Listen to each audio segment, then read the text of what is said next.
ഇതിപ്പോൾ എന്താ കഥയെന്നാണോ എല്ലാവരും വിചാരിക്കുന്നത്. ഇത് ഞാൻ ഹെയർ പെർമനൻറ്റ് ബ്ലോ ഡ്രൈ ചെയ്യാനിരിക്കുന്നതാണ് കേട്ടോ. ഇത് ഞാൻ വീട്ടിൽ നിന്ന് പോകുന്നൊരു രംഗമാണ് കേട്ടോ. അത്യാവശ്യം നല്ല തിക്കുള്ള നല്ല ലോങ് ഹെയർ ആയിരുന്നു എനിക്ക്. തൈറോയ്ഡ് വന്ന് മുടിയെല്ലാം പൊഴിഞ്ഞു പോയി. അപ്പം പിന്നെ ഞാൻ സ്മൂത്തലിങ്ങും സ്ട്രെയിറ്റനിങ്ങും ഒക്കെ ചെയ്തായിരുന്നു കേട്ടോ. അപ്പം മുടിയുടെ അറ്റം ഇതുപോലെ കമ്പ് പോലെ കിടക്കും. എനിക്കത് പിന്നീട് വൃത്തികേടായിട്ട് തോന്നി. 5 വർഷമായിട്ട് അങ്ങനെ നമ്മൾ ചെയ്യുന്നുണ്ടായിരുന്നു. അപ്പം ഞാൻ പിന്നീട് വിചാരിച്ചു എനിക്ക് പെർമനൻറ്റ് ബ്ലോ ഡ്രൈ ചെയ്യണമെന്നും പറഞ്ഞ് 1.5 വർഷമായിട്ട് ഒന്നും ഒരു ട്രീറ്റ്മെൻറ്റും എടുക്കാതിരിക്കുകയായിരുന്നു കേട്ടോ. ഇതിപ്പം പുനലൂരുള്ള എലഗൻസ് ബ്യൂട്ടി പാർലറിലാണ് ഞാനിത് ചെയ്യുന്നത്. അവിടെ എൻ്റെ ഒരു ഫ്രണ്ട് ഉണ്ട് കേട്ടോ. അപ്പോൾ അവിടെ ചെന്നിട്ടാണ് ഇത് ചെയ്യുന്നത്. അപ്പോൾ നമ്മൾ ഈ പെർമനൻറ്റ് ബ്ലോ ഡ്രൈ ചെയ്യുമ്പോൾ നമ്മുടെ കെമിക്കൽ ആഡ് ചെയ്ത് മുടിക്കകത്ത് പറ്റില്ല കേട്ടോ. അപ്പം നമ്മുടെ യഥാർത്ഥ മുടി കിളിച്ചിറങ്ങി കഴിഞ്ഞിട്ടേ നമുക്ക് അതിനകത്തേ ചെയ്യാൻ പറ്റത്തുള്ളൂ. എന്നിട്ടും എൻ്റെ കുറച്ച് താഴോട്ട് ഇതുപോലെ സ്മൂത്തലിങ് ചെയ്ത മുടിയുടെ കാണാൻ പറ്റും.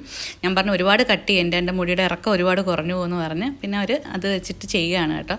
ക്രീമൊക്കെ ആഡ് ചെയ്തു. അപ്പോൾ ഇതെല്ലാം കഴിഞ്ഞിട്ടുള്ളൊരു ഫൈനൽ ലുക്കാണ് ഇതാണ്ടിത് കേട്ടോ. അപ്പോൾ എനിക്ക് ഒരുപാട് ഇഷ്ടപ്പെട്ടു. എൻ്റെ ഒരുപാട് നാളത്തെ ആഗ്രഹമായിരുന്നു ഈ അറ്റം ഇതുപോലെ വളഞ്ഞ് കിടക്കണം. നമ്മൾ സ്മൂത്തനിങ്ങും സ്ട്രൈറ്റനിങ്ങും ഒക്കെ ചെയ്യുമ്പോൾ കമ്പ് പോലെ കിടക്കാം. എനിക്കതൊരു ഭയങ്കര ഒരു ഇഷ്ടക്കേട് വന്നു. അങ്ങനെയാണ് ഞാനിത് 1.5 വർഷമായിട്ട് ഒന്നും ചെയ്യാതിരുന്നിട്ട് ഞാനിപ്പോൾ ഇത് ചെയ്തത് കേട്ടോ. അപ്പം ഇവിടെ എന്ന് പറയുന്നത് നാനോപ്ലാസ്റ്റിയും കരാറ്റിനും പിന്നെ ബോട്ടോക്സും എല്ലാം ഉണ്ടായിരുന്നു. പക്ഷേ ഞാൻ പറഞ്ഞു ഈ ഒരു പ്രാവശ്യം എനിക്കിത് ചെയ്തിട്ട് പിന്നീട് ട്രീറ്റ്മെൻറ്റ് ബേസിലുള്ളത് ചെയ്യാമെന്ന് പറഞ്ഞു. അപ്പം തുമ്പൂസിന് ഒരുപാട് ഇഷ്ടപ്പെട്ടു. എനിക്കും ഒരുപാട് ഇഷ്ടപ്പെട്ടു കേട്ടോ. തുമ്പൂസ് കുശുമ്പൂത്തി നടക്കുകയാണ്. അവൾക്ക് ബട്ടർഫ്ലൈ കെട്ടെങ്കിലും വെട്ടിക്കൊടുക്കണമെന്ന് പറഞ്ഞ് നടക്കുകയാണ്. കെമിക്കലൊന്നും ആഡ് ചെയ്യാത്ത മുടിക്കാത്തന്നെ ഒരുപാട് ഭംഗിയായിട്ട് കിടക്കും കേട്ടോ. അപ്പോൾ ഇതാണ് ഫൈനൽ ലുക്ക്. അപ്പോൾ എനിക്ക് ഒരുപാട് ഇഷ്ടപ്പെട്ടു കേട്ടോ. അപ്പം എല്ലാവരും ഈ പെർമനൻറ്റ് ബ്ലോ ഡ്രൈ ചെയ്യുന്നവർക്ക് നല്ലതായിട്ട് മുടിയൊക്കെ കിടക്കും കേട്ടോ. അപ്പോൾ പിന്നെ തുമ്പൂസിനെ കൊണ്ട് എനിക്ക് വൈകുന്നേരം തന്നെ ഇറങ്ങേണ്ടി വന്നു കേട്ടോ. പിന്നെ ബട്ടർഫ്ലൈ കട്ട് ചെയ്ത് കൊടുക്കാൻ വേണ്ടിയിട്ട് വളരെ ഹാപ്പി ആയിട്ടിരിക്കുകയാണ് കേട്ടോ. ഭയങ്കര സന്തോഷമാണ്. കുറേ നാൾ കൊണ്ട് ഒരു 6 മാസമായിട്ട് ഞാൻ മുടി കട്ട് ചെയ്യണമെന്നൊക്കെ വിചാരിച്ചിരിക്കുകയാണ്. ബട്ടർഫ്ലൈ കട്ട് ചെയ്യണമെന്നും പറഞ്ഞിരുന്നത് കൊണ്ട് എനിക്ക് തോന്നി ഒരുപാട് മുടി ഇതുപോലെ കട്ടായി പോകുമെന്ന് വിചാരിച്ചിട്ട് ഇങ്ങനെ ഇരിക്കുകയായിരുന്നു. അപ്പോൾ ഇതാണ് തുമ്പൂസിൻ്റെ മുടി. അപ്പോൾ കുറച്ച് ഡ്രൈ ആണ് മുടി കേട്ടോ.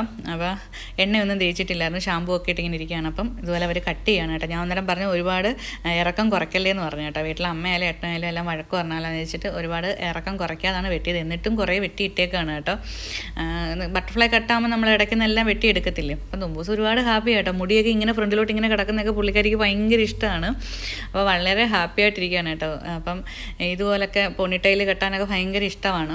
അപ്പോൾ മുടി ഇതുപോലെ ലെയറായിട്ട് കിടക്കത്തില്ല. അപ്പോൾ ഒരുപാട് നമ്മൾ ലോങ് കുറയ്ക്കാത്തത് കൊണ്ടാണ് ഇപ്പോൾ ഇങ്ങനെ കിടക്കുന്നത് കേട്ടോ. ഇച്ചിരൂടെയൊക്കെ ഹെയറിൻ്റെ ലോങ് കുറയ്ക്കുകയാണെന്നുണ്ടെങ്കിൽ ഒരുപാട് ഭംഗിയായിട്ട് കിടന്നേനെ. അപ്പോൾ എനിക്ക് ലോങ് ഇറക്കം ഒത്തിരി കുറയ്ക്കുന്നത് ഇഷ്ടമല്ലാത്തത് കൊണ്ടാണ് ഇങ്ങനെ.